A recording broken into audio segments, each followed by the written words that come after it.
Friends, today we dive deep into one of the most important global developments of our time.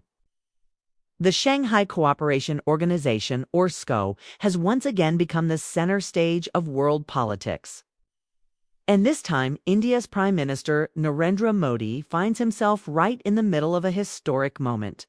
A moment where China's President Xi Jinping is openly criticizing what he calls bullying behavior, while Russian President Vladimir Putin is directly attacking the West's militarization. Now think about it. For years, international politics was dominated by one superpower, the United States and its allies. But today, in front of our eyes, a new balance of power is being written. And the SCO summit is where this rewriting is happening. Let me take you inside the story. At this summit, we saw three very strong leaders on stage.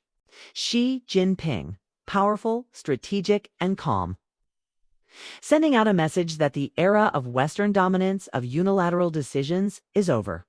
He spoke about bullying behavior, pointing a finger at the Western powers that often impose sanctions, praised smaller economies, and tried to dictate terms in international trade. On the other hand, Vladimir Putin, strong, as always, brought sharp criticism against the West's militarization. He reminded the world how NATO has expanded, how Western military alliances have created instability rather than peace. For him, militarization is not just about weapons. It is about creating fear, about controlling the narrative of global security. And right in the middle of all this stands India's Narendra Modi. The world is watching him. Why? Because India today is not just another country. It is the fifth largest economy in the world. It is a rising power. It is courted by the West, yet it also shares deep strategic and cultural ties with Russia and its neighborhood with China. Modi's presence in the SCO is symbolic. He is not siding blindly with one camp. He is balancing, negotiating, and carving a space for India as a voice of strategic autonomy. Now, let's break this down for the audience. The SCO is not a small group. It represents nearly 40% of the world's population. It includes giants like China, India, Russia, and also Central Asian states that are critical for trade routes and energy supply. Together, this organization is shaping a multipolar world, a world where power is not concentrated in Washington or Brussels, but spread across many centers of influence. This is why Modi's role is so crucial. India has to carefully balance relations. On one side, it buys cheap energy from Russia. On the other, it wants high technology and investment from the West.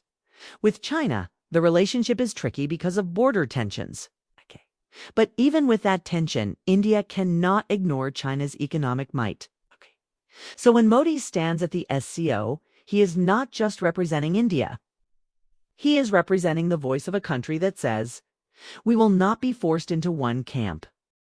We will not blindly follow the West, but we will also not be isolated from Asia. India will choose partnerships based on its own interests. Now, imagine the symbolism of this summit. She criticizes bullying behavior. Putin warns against militarization. And Modi says India is ready to work with all partners for development and security. This triangle of messages shakes the traditional order. It sends a signal to Washington, London, and Brussels that the rest of the world is no longer ready to be silent. Friends, let us not underestimate the power of such words. When she speaks of bullying, he is pointing towards trade wars, sanctions, and pressure politics. When Putin speaks of militarization, he is pointing towards NATO's endless expansion and the arms race. And when Modi speaks in between them, he signals India's unique path, one of balance, peace, and autonomy. But here comes the big question. What does this mean for the common people? For us? For the world economy? For security? First, it means that energy and trade are being reshaped, with the SCO pushing for alternative financial systems. And with China and Russia promoting trade in local currencies, the dominance of the US dollar is being challenged. If this trend grows, the global economic map could look very different in the next decade. Second, it means that security alliances are shifting. The West has NATO, but now Asia has the SCO, not a military alliance, but a political security platform that challenges Western dominance. This creates two competing visions of global security, one led by the West and one emerging from Asia. Third, it means India's role as a bridge between East and West is becoming more critical. Modi is positioning India as a civilizational power, not just a regional player. With its democracy, its fast-growing economy, and its large population, India has the chance to be a mediator, a connector, and a power that cannot be ignored. Let's be clear, India is not blindly siding with China and Russia. India still participates in QUAD with the US, Japan, and Australia. India still has strong defense partnerships with the West.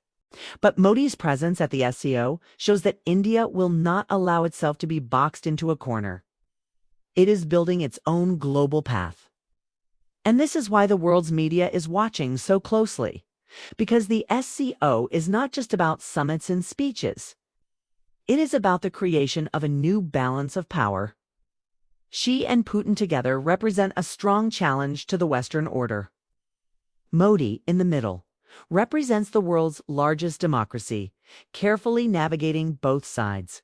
Together, this trio is shaping a conversation that could define the next 20 years. So, what comes next?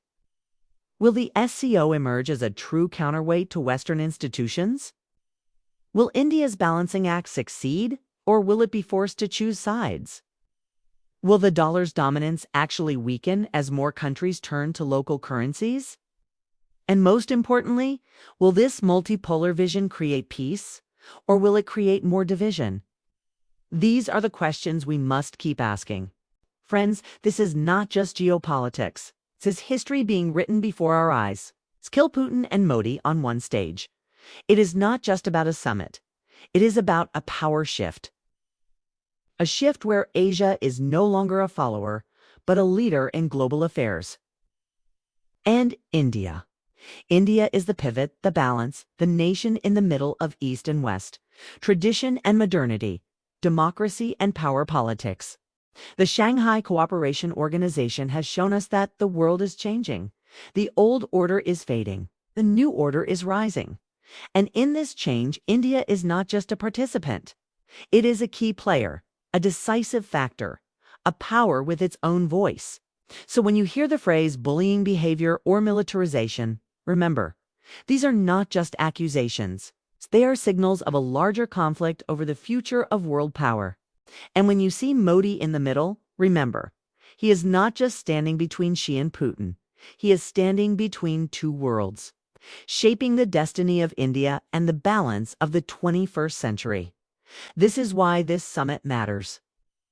This is why the SCO matters. And this is why we must all watch carefully. Because the world we live in tomorrow will be shaped by the decisions being made today. In summits like these,